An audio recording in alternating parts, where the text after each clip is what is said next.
আমার নাম মোহিনী, বয়স ২২। লোকে আমার রূপের অনেক প্রশংসা করত। দেখতে সুন্দরী হলেও আমার স্বভাব ছিল খুবই সাধারণ ও সাদাসিধে। নিজের রূপ নিয়ে আমার মনে কোনোদিনও কোনো অহংকার জন্মায়নি। কিন্তু বিবাহের পর আমার সরলতার সুযোগ নিয়ে আমার সাথে যে বিরাট এক প্রতারণা করা হয়েছিল তা আমি দুঃস্বপ্নেও ভাবতে পারিনি।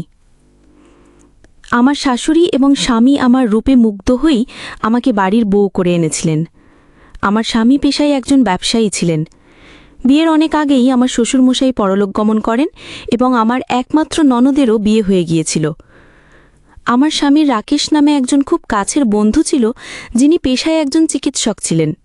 কিন্তু আমাদের বিয়ের সময় তিনি কর্মসূত্রে বাইরে থাকায় অনুষ্ঠানে উপস্থিত থাকতে পারেননি। আমি স্বপ্নেও কল্পনা করতে পারিনি যে একজন ডাক্তার হয়ে তিনি আমার সাথে এমন অন্যায় করতে পারেন। তিনি আমার সরলতার সুযোগ নিয়ে আমার অনেক বড় ক্ষতি করেছিলেন।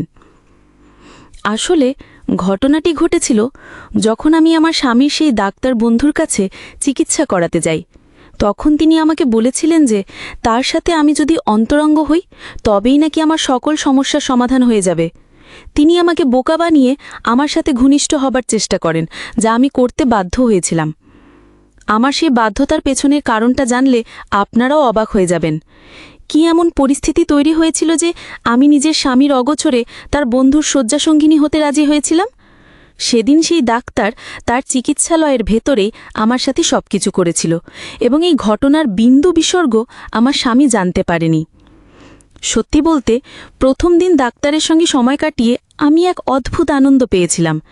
এরপর থেকে আমি নিজেই প্রতিদিন সবার চোখ এড়িয়ে ডাক্তারের চেম্বারে যেতাম এবং তার সঙ্গে নিজের মনের ইচ্ছা পূরণ করতাম। ধীরে ধীরে এই বিষয়টি আমার অভ্যাসে পরিণত হয়েছিল। ডাক্তারের স্পর্শ ও আদর আমার শরীরকে শিহরিত করত। কিন্তু এই সম্পর্কের পরিণতি যে কতটা ভয়াবহ হতে পারে তা আপনারা এই গল্পের শেষেই জানতে পারবেন। তাই আপনাদের কাছে অনুরোধ, গল্পটি প্রথম থেকে শেষ পর্যন্ত শুনুন। আমার বিয়ে সবেমাত্র ২ বছর পূর্ণ হয়েছিল। এর মধ্যেই আমার শাশুড়ি অধৈর্য হয়ে উঠেছিলেন আমি কবে গর্ভবতী হব এবং তাদের বংশে প্রদীপ আসবে এই ভেবে। এমনটা নয় যে আমার মা হবার কোনো ইচ্ছা বা স্বপ্ন ছিল না। অন্য ৫টা সাধারণ মেয়ের মতোই আমারও খুব ইচ্ছা করত যে আমার সন্তান আমাকে মা বলে ডাকবে। কিন্তু বহুবার চেষ্টার পরেও আমরা সন্তান ধারণে ব্যর্থ হই। ওদিকে আমার স্বামী তার মায়ের কথা শুনে আমার উপর মানসিক নির্যাতন চালাত এবং সবসময় আমাকেই দোষারোপ করত। সে বলতো নিশ্চয়ই আমার মধ্যেই কোনো খামতি আছে যার কারণে আমি মা হতে পারছি না। একদিন তো শাশুড়ির প্ররোচনায় আমার স্বামী প্রচণ্ড রেগে গিয়ে আমাকে অকথ্য ভাষায় অপমান করে। আমি তার কাছে হাত জোর করে অনুরোধ করেছিলাম যে যাতে সে একবার আমার সাথে ডাক্তারের কাছে যায়। কিন্তু ডাক্তারের কথা শুনলেই সে তেলে বেগুনে জ্বলে উঠত এবং আমার গায়ে হাত তুলতেও দ্বিধা করত না। সেদিন যখন আমি তাকে বলেছিলাম যে আমাদের দুজনেরই একবার ডাক্তারের কাছে গিয়ে পরীক্ষা করানো উচিত, তখন সে হাতটা সজোরে চেপে ধরে বলেছিল, তুই কি বলতে চাইছিস? আমার মধ্যে কোনো সমস্যা আছে? সমস্যা তোর মধ্যে, তাই পরীক্ষা তুই করাবি, আমি নয়। আমার স্বামী আমার কোনো অনুভূতি বা আবেগের মূল্য দিত না।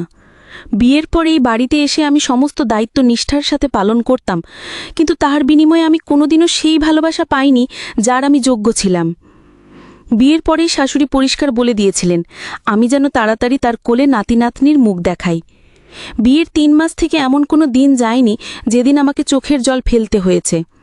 শাশুড়ির একটাই দাবি ছিল, তাকে একটা নাতি অর্থাৎ পুত্র সন্তান দিতে হবে। এভাবে প্রায় ২টি বছর কেটে গেল, কিন্তু আমি মা হতে পারলাম না। এই ২ বছরে আমি আমার স্বামী ও শাশুড়ির চোখে একটা ঘৃণার পাত্রে পরিণত হয়েছিলাম। অনেক অনুরোধ করার পরেও আমার স্বামী যখন ডাক্তারের কাছে যেতে রাজি হয় না, তখন আমি একাই একজন মহিলা চিকিৎসকের কাছে যাই। তার কাছে সম্পূর্ণ পরীক্ষা করার পর আমি জানতে পারি যে আমার মধ্যে কোনো ত্রুটি নেই এবং আমি খুব সহজেই মা হতে পারব। এরপর রিপোর্টটি নিয়ে যখন আমি বাড়ি ফিরে আমার স্বামীকে জানাই যে আমার মধ্যে কোনো সমস্যা নেই, তখন সে প্রচণ্ড রেগে গিয়ে আমার চুলের মুঠি ধরে বলে, তোকে বিয়ে করে আমি জীবনের সবচেয়ে বড় ভুল করেছি। তুই কি এটাই প্রমাণ করতে চাইছিস যে আমি অক্ষম? সমস্যা তাহলে আমার মধ্যেই আছে? আমি তখন কান্নায় ভেঙে পড়ে হাত জোর করে তাকে বোঝানোর চেষ্টা করি যে আমি তেমন কিছু বলতে চাইনি। কিন্তু সে চিৎকার করে তার মাকে ডাকতে শুরু করে এবং তার মায়ের সামনেই আমাকে চরম অপদস্থ করে। আমার শাশুড়িও তার ছেলের কথায় তাল মিলিয়ে আমাকে অনেক অপমান করেন এবং বলেন যেহেতু আমি মা হতে পারছি না তাই তিনি তার ছেলের দ্বিতীয় বিয়ে দেবেন। স্বামীর দ্বিতীয় বিয়ের কথা শুনে আমার ভেতরটা যন্ত্রণায় ভেঙে চুরমার হয়ে যাচ্ছিল। অনেক বোঝানো সত্ত্বেও আমার স্বামী কিছুতেই ডাক্তারি পরীক্ষা করাতে রাজি হয়নি। এই সমস্ত ঝামেলার মধ্যেই আমাদের বিবাহবার্ষিকী উপলক্ষে আমার ননদ আর নন্দা আমাদের বাড়িতে বেড়াতে আসে। কিন্তু আমার শাশুড়ি তাদের সাফ জানিয়ে দেন যে আমাদের কোনো বিবাহবার্ষিকী পালন করা হবে না, কারণ আমি এখনও মা হতে পারিনি। আমার ননদ আর নন্দার আমাদের বাড়ি আসতে সবে একদিন হয়েছিল। সেই দিন আমি ছাদে কাপড় মেলতে গিয়েছিলাম। তখন আমার নন্দা ছাদে আমার কাছে এসে বলল, মোহিনী, আমি জানি তুমি খুব কষ্টে আছো। তোমাকে একটা কথা বলি, তুমি তো পরীক্ষা করে জেনেছো যে তোমার মধ্যে কোনো সমস্যা নেই, কিন্তু তোমার স্বামীর মধ্যে তো কোনো খামতি থাকতেই পারে। তাই তুমি অন্য কোনো উপায়ে মা হবার চেষ্টা করো। তার কথা শুনে আমি অবাক হয়ে বললাম, আপনি কি বলতে চাইছেন? আমি তো আপনার কথার অর্থ বুঝতে পারছি না। তখন নন্দাই আমার হাত দুটো চেপে ধরে বললেন, মোহিনী, তুমি কত সুন্দর, তোমাকে দেখে যে কোনো পুরুষই পাগল হয়ে যাবে। আমি তোমাকে এই সমস্যা থেকে মুক্তি দিতে সাহায্য করব। আমি তোমাকে সেই সুখ দেব যার কথা বাড়ির কেউ জানতে পারবে না, এবং তুমি মা হতে পারবে। নন্দার কথা শুনে আমার পায়ের তলার মাটি যেন সরে গেল। আমি বুঝতে পারলাম তিনি আমাকে খারাপ নজরে দেখছেন এবং আমার অসহায়ত্বের সুযোগ নিতে চাইছেন। আমি তাকে ধাক্কা দিয়ে বললাম, এখান থেকে চলে যান, নইলে আমি চিৎকার করে বাড়ির সবাইকে ডাকব এবং আপনার আসল রূপটা সবার সামনে তুলে ধরব। আমার নন্দাই তখন কটমট করে আমার দিকে তাকিয়ে বলল, তোমার কথা কেউ বিশ্বাস করবে না, উল্টে আমিই সবাইকে বলবো যে তুমি মা হওয়ার জন্য আমার সাথে সম্পর্ক করতে চেয়েছিলে। সবাই আমার কথাই বিশ্বাস করবে, কারণ তোমার শাশুড়ি আর স্বামী তো তোমাকে দেখতেই পারে না। আমি তখন ভয়ে তার সামনে হাত জোর করে বললাম, দয়া করে কাউকে কিছু বলবেন না, আমিও আপনার ব্যাপারে কিচ্ছু বলবো না। এরপর আমার নন্দাই হাসতে হাসতে সেখান থেকে চলে গেল। এই শ্বশুরবাড়িতে আমার কোনো সম্মান বা মূল্য ছিল না। গর্ভবতী হতে না পারার কারণে স্বামী সবসময় আমাকে খোঁটা দিত। ওদিকে শাশুড়ি তো আমার স্বামীর দ্বিতীয় বিয়ের জন্য প্রায় সবকিছু ঠিকই করে ফেলেছিলেন। এরই মধ্যে একদিন আমার স্বামীর ডাক্তার বন্ধু রাকেশ আমাদের বিবাহ বার্ষিকীর শুভেচ্ছা জানাতে আসে। সেদিন আমি মন মরা হয়ে নিজের ঘরে বসেছিলাম আর ভাবছিলাম, আমার স্বামী যদি শুধু একবার নিজের পরীক্ষাটা করিয়ে নিত, তাহলে হয়তো আমাদের সমস্যার সমাধান হয়ে যেত এবং আমরাও বাবা মা হতে পারতাম। কিন্তু সে তার জেদে অটল ছিল। তখন আমার স্বামীর ডাক্তার বন্ধু রাকেশ আমার সাথে দেখা করতে আমার ঘরে আসে। আমি সুযোগ বুঝে তাকে বললাম, দাদা, আপনি দয়া করে কিছু একটা করুন। আপনি যদি একবার আমার বরকে বোঝান, তাহলে ও নিশ্চয়ই রাজি হয়ে যাবে। আপনার কথা ও ফেলতে পারবে না। ডাক্তার রাকেশ আমাকে ভরসা দিয়ে বলল যে সে আমার স্বামীকে বুঝিয়ে তার পরীক্ষা করাবে। আমরা যখন কথা বলছিলাম, ঠিক সেই সময় আমার ননদ ঘরে এসে রাকেশকে বলল, তোমাদের কথা শেষ হলে বাইরে চলো। রাকেশ চলে যাবার পর আমার ননদ আমাকে ধমক দিয়ে বলল, সারাদিন ঘরের মধ্যে বসে থাকলে বাড়ির কাজকর্ম কে করবে? সেদিন রাতে আমার স্বামী ঘরে এসে আমার কোমরটা সজোরে চেপে ধরে বলল, তুই খুব চালাক হয়ে গেছিস, তাই না? তুই পরিকল্পনা করে আমার বন্ধুকে দিয়ে আমার পরীক্ষার কথা বলিয়েছিস। তোর কি মনে হয় আমি অক্ষম?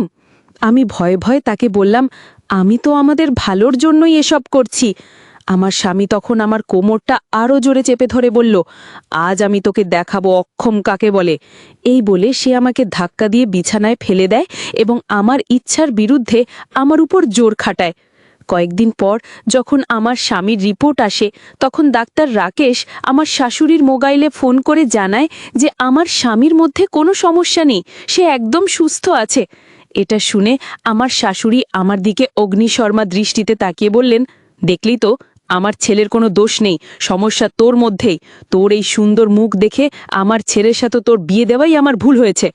এরপর আমার শাশুড়ি আমার স্বামীর জন্য দিয়া নামে একটি মেয়েকে পছন্দ করে আমার বাবাকে ফোন করে বাড়িতে ডাকেন এবং তাকে বলেন আমাকে এখান থেকে নিয়ে যেতে। আমি তখন কাঁদতে কাঁদতে আমার শাশুড়ির পা ধরে বলেছিলাম, মা, দয়া করে আমাকে বাড়ি থেকে বের করে দেবেন না।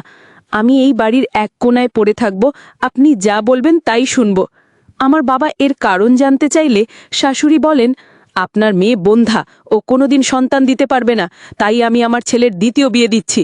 সেদিন আমার বাবাও শাশুড়ির সামনে হাত জোর করে মিনতি করে বলেছিলেন, দয়া করে আমার মেয়েকে বের করে দেবেন না, আমার আরও একটি মেয়ে আছে, তার বিয়ে দিতে হবে।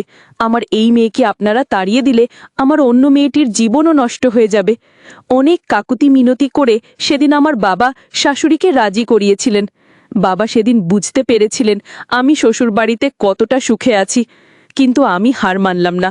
মনের জোরে আমি শ্বশুর বাড়িতেই পড়ে রইলাম। কয়েকদিন পর আমার শাশুড়ি আমার স্বামীকে নিয়ে যখন দিয়ার সাথে তার বিয়ের দিন পাকা করতে যান, সেদিন আমি বাড়িতে একাই ছিলাম। আমার মানসিক অবস্থা যে কতটা শোচনীয় ছিল তা কেবল আমিই জানি। আমার চোখের জলের কোনো মূল্য আমার শ্বশুরবাড়ির লোকের কাছে ছিল না। আমার স্বামী সব সময় নিজের ইচ্ছা মতো চলত, কোনো দিন আমার মনের কথা বোঝার চেষ্টা করত না। আমি অসহায় ছিলাম, তাই সব কিছু মুখ বুজে সহ্য করতাম, কারণ বাবার বাড়ি ফিরে গেলে আমি তাদের জন্য বোঝা হয়ে যেতাম। সেদিন যখন বাড়ির সবাই আমার স্বামীর বিয়ের দিন পাকা করতে গেছিল, তখন আমি বাড়িতে একা ছিলাম। সেই সুযোগে ডাক্তার রাকেশ আমাদের বাড়িতে আসে। সে আমাকে যা বলেছিল তা শুনে আমার পৃথিবীটা যেন দুলে উঠেছিল। রাকেশ আমাকে বলল, দেখো মোহিনী, আজ আমি তোমাকে একটা সত্যি কথা বলতে এসেছি। সত্যিটা হলো, তোমার স্বামী বাবা হতে অক্ষম। সে জীবনে যাকেই বিয়ে করুক না কেন, সেই স্ত্রী কোনোদিন তার সন্তানের মা হতে পারবে না। ডাক্তারের কথা শুনে আমি অবাক হয়ে বললাম, তাহলে আপনি সেদিন আমার শাশুড়িকে কেন মিথ্যে কথা বলেছিলেন যে আমার স্বামীর কোনো সমস্যা নেই?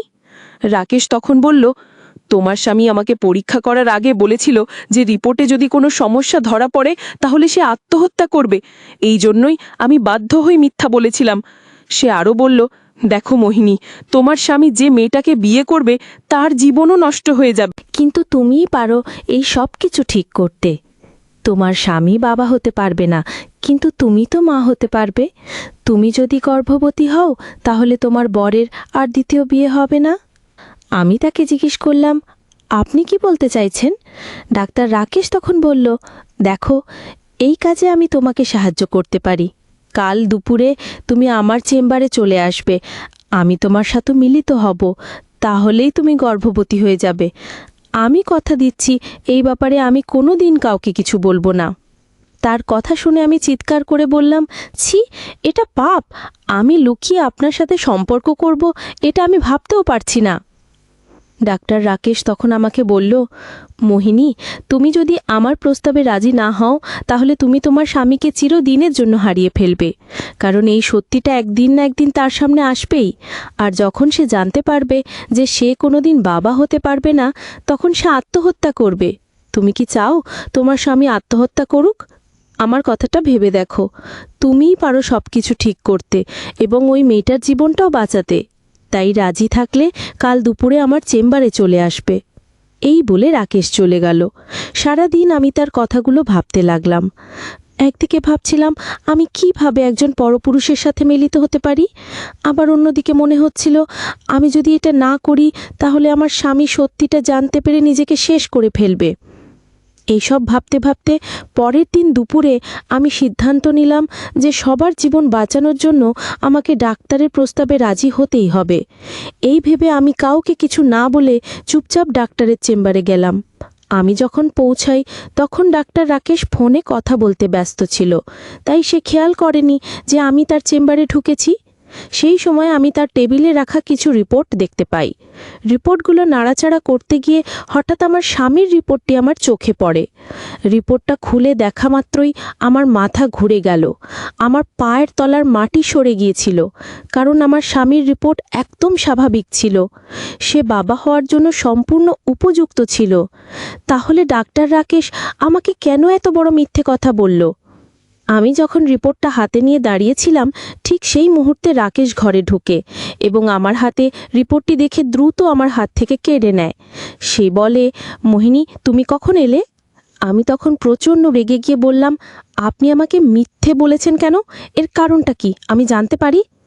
তখন ডাক্তার রাকেশ উত্তেজিত হয়ে আমার হাতটা চেপে ধরে বলল, মোহিনী, আমি তোমাকে পছন্দ করি। আমি তোমার জন্য পাগল হয়ে গেছি। আমি প্রথম দেখাতেই তোমার মন কেড়ে নিয়েছি। আমি শুধু একবার তোমাকে পুরোপুরিভাবে পেতে চাই, আর সেই জন্যই আমি তোমাকে তোমার স্বামীর ব্যাপারে মিথ্যে কথা বলেছিলাম। ডাক্তারের কথা শুনে আমি তার হাতটা ছাড়িয়ে নিয়ে তার গালে সজোরে একটা চড় মেরে বললাম, নির্লজ্জ, একজন ডাক্তার হয়ে আপনি এমন জঘন্য কাজ কি করে করতে পারলেন? ছি, আমার দুর্বলতার সুযোগ নিয়ে আপনি আমার সাথে ছলনা করেছেন। আমি আপনাকে সম্মান করতাম, কিন্তু আপনি তার যোগ্য নন। আমি বাড়ি গিয়ে আপনার সব কীর্তি ফাঁস করে দেব। এই বলে আমি যখন বরের রিপোর্টটা হাতে নিয়ে চেম্বার থেকে বেরোতে যাচ্ছিলাম, তখন ডাক্তার রাকেশ পেছন থেকে আমাকে জড়িয়ে ধরে চেম্বারের দরজা বন্ধ করে দেয় এবং আমার ওপর জোর খাটানোর চেষ্টা করে। সে আমাকে জোরে চেপে ধরে বলল, আমি তোমাকে এত সহজে যেতে দেব না। তোমাকে পাওয়ার জন্য আমার রাতের ঘুম চলে গেছে। এরপর সে আমার সম্মানহানি করার চেষ্টা করে। সেই সময় আমার চোখ দিয়ে জল গড়িয়ে পড়ছিল, কিন্তু আমি কিছুই বলতে পারছিলাম না, কারণ সে আমার মুখে হাত দিয়ে চেপে ধরেছিল যাতে আমি চিৎকার করতে না পারি। নিজের সম্মান বাঁচানোর জন্য আমি হাতের কাছে যা পেয়েছিলাম তা দিয়েই ডাক্তার রাকেশের মাথায় আঘাত করি এবং সেখান থেকে পালিয়ে নিজের শ্বশুর বাড়িতে ফিরে আসি। আমি কাঁদতে কাঁদতে আমার স্বামীকে জড়িয়ে ধরে সব কিছু খুলে বলি। আমি জানতাম আমার স্বামী হয়তো আমার কথা বিশ্বাস করবে না, তাই আমি আমার মোবাইলের ভয়েস রেকর্ডারটা চালু করে তাকে শোনাতেই প্রমাণ হয়ে যায় যে ডাক্তার রাকেশ আমার সাথে কী নোংরামি করার চেষ্টা করেছিল।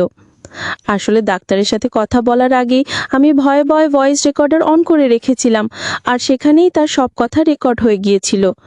এরপর আমার স্বামী ডাক্তার রাকেশের নামে আমার সম্মানহানির চেষ্টার অভিযোগে মামলা করে। ওই ঘটনার পর আমার স্বামী আর দ্বিতীয় বিয়ে করতে রাজি হয়নি। সে আমার কথা শুনে একজন ভালো ডাক্তারের কাছে যায় এবং কিছুদিন ওষুধ খাবার পরেই যখন আমরা আবার চেষ্টা করি, তখন আমি গর্ভবতী হই। আমি মা হতে চলেছি শুনে আমার শাশুড়ি আমাকে খুব ভালোবাসতে শুরু করেন।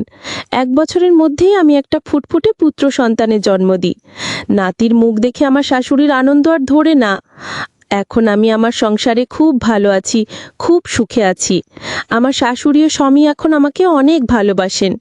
আমি ধৈর্য ধরে শ্বশুরবাড়িতে ছিলাম বলেই ধীরে ধীরে আমার সংসারের সব কিছু ঠিক হয়ে গিয়েছিল। আমি যদি সেদিন অধৈর্য হয়ে সব কিছু ছেড়ে বাবার বাড়ি চলে যেতাম, তাহলে হয়তো আজ এই সুখের দিনগুলো দেখতে পেতাম না। আজকের গল্পটি এখানেই শেষ করছি। গল্পে কোনো ভুল ত্রুটি হলে ক্ষমা করে দেবেন।